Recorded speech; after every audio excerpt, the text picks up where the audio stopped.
May 21st, 1980. I was a month and 2 days old. It was the release date for what is not only my favorite Star Wars movie, but my favorite movie of all time. Yeah, Empire Strikes Back is my favorite movie ever. And some people might scoff at that. But to me, that movie, well, it's hard to call it just a movie because it's not just a movie to me. And I had this huge long video planned out, and half of it was recorded. It probably would have ended up being close to a half hour long. So due to that corrupted file that wiped away a lot of work, I'm talking 10 hours worth of work, I'm just going to throw down some clips and some thoughts and some images that I have and share them with you on the 40th anniversary of the release of The Empire Strikes Back, Episode 5.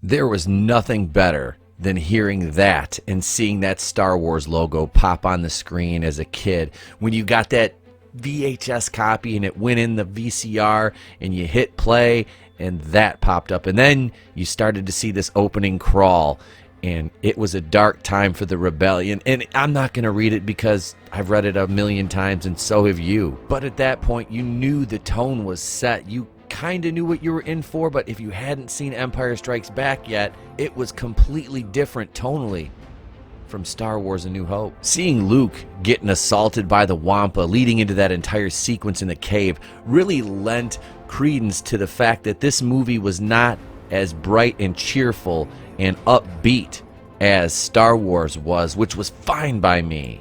The payoff to seeing Luke take those lumps by the Wampa and almost get eaten. Well, you know he wasn't going to get eaten, but still, as a kid, you suspend your disbelief for this.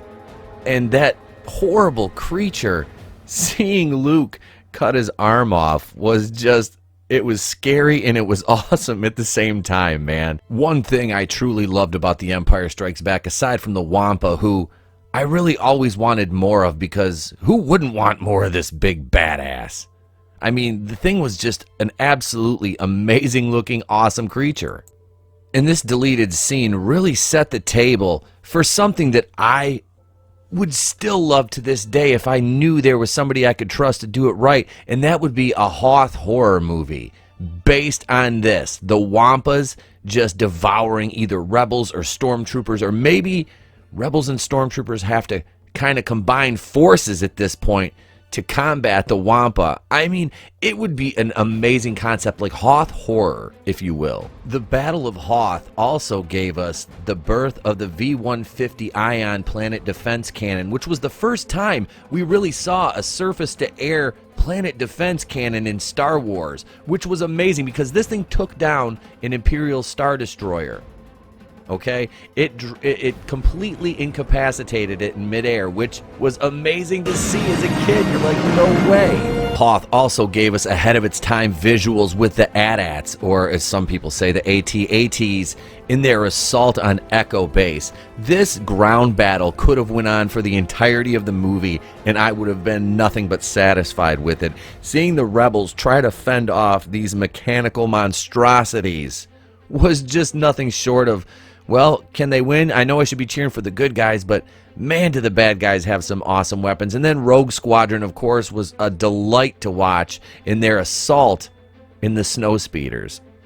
A ship which I still want to get. One thing that I think is lost upon a lot of casual viewers with Empire, especially in the Battle of Hoth, is how accomplished of a battlefield tactician that General Veers was, and that's why Vader was so quick to kill Admiral Ozzel. Not only was he as clumsy as he was stupid, but he knew General Veers would have that ground assault under control and make sure his landing was nothing but safe and secure. The bridge bounty hunter scene included some iconic looking characters. A lot of them we didn't get to see do more than anything but stand there for like 15 seconds, outside of Boba Fett, that is. Thank God the Mandalorian gave us a little action with an IG-11 droid, which is obviously kind of like an IG-88. I'm still waiting for Zuckuss and Forlom to get their shine on screen, though. Can't say as I trust Disney to do it at this point, but Filoni and Favreau could have something with them that would be great. Bosk, just a complete badass. But alas, we'd get nothing out of Bosk really either, until the Clone Wars series, which then we got some more with his race, the Transdosians, which was really cool to see their home world. So Vader having all these bounty hunters on his Star Destroyer, deploying them to try to find the Millennium Falcon with Solo and Princess Leia, was just awesome. I mean, Vader has such a command presence. Obviously, one of the most iconic, probably the most iconic villain in cinema history. Darth Vader was just completely in control of the situation from start to finish, which is awesome. His officers and the bounty hunters completely feared and respected him. Relax, I'm not forgetting about Han Solo either, because this movie wouldn't be what it was without Han Solo being pursued by the Empire, Jabba the Hutt, who we don't get to meet until Return of the Jedi. But Han had enough to worry about in this movie with Princess Leia, getting the Falcon out of the worm, the asteroid field, evading capture. Han was a wanted man, and he thrived in that situation, in that role. Out of all the training montage sequences on Dagobah with Luke and Yoda, the crescendo to the scene with Yoda lifting the X-Wing out of the swamp, to me, is by far the most iconic moment and score of this entire sequence with him.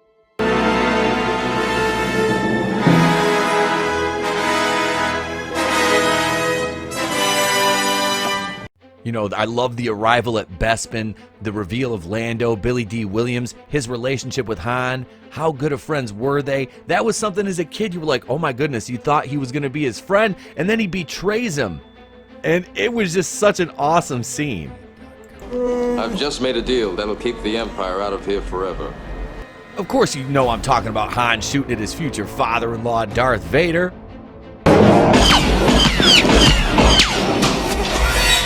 To me, that build-up and betrayal was all worth it for the delivery of this line by Lord Vader. We would be honored if you would join us. I mean, to be fair, did Lando really ever have a choice in the matter? I don't really think he did. I had no choice. They arrived right before you did. I'm sorry. And there's no way I can talk about Empire and not include that kiss between Han and Leia and the line which followed, which to every cocky dude, it was great.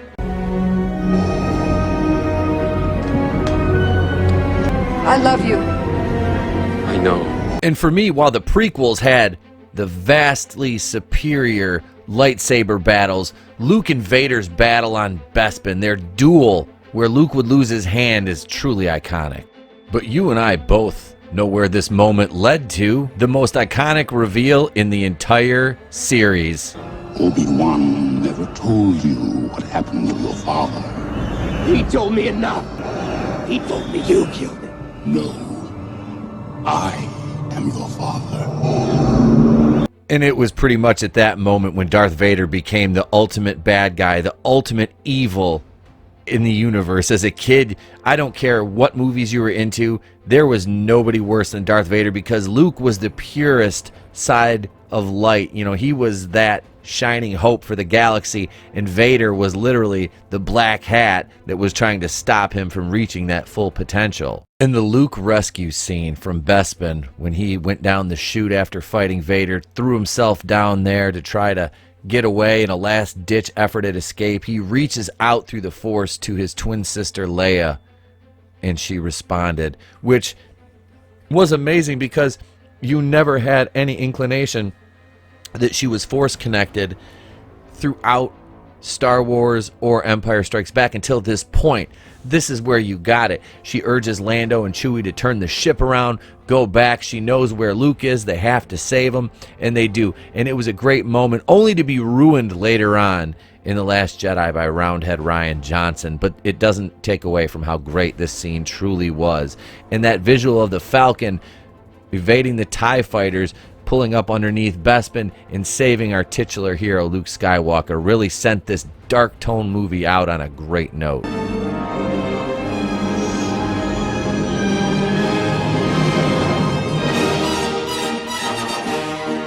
There it is. There's my 40-year look back at The Empire Strikes Back, my favorite movie, and I couldn't go as in-depth as I wanted to in such a short amount of time, having to redo this entire video.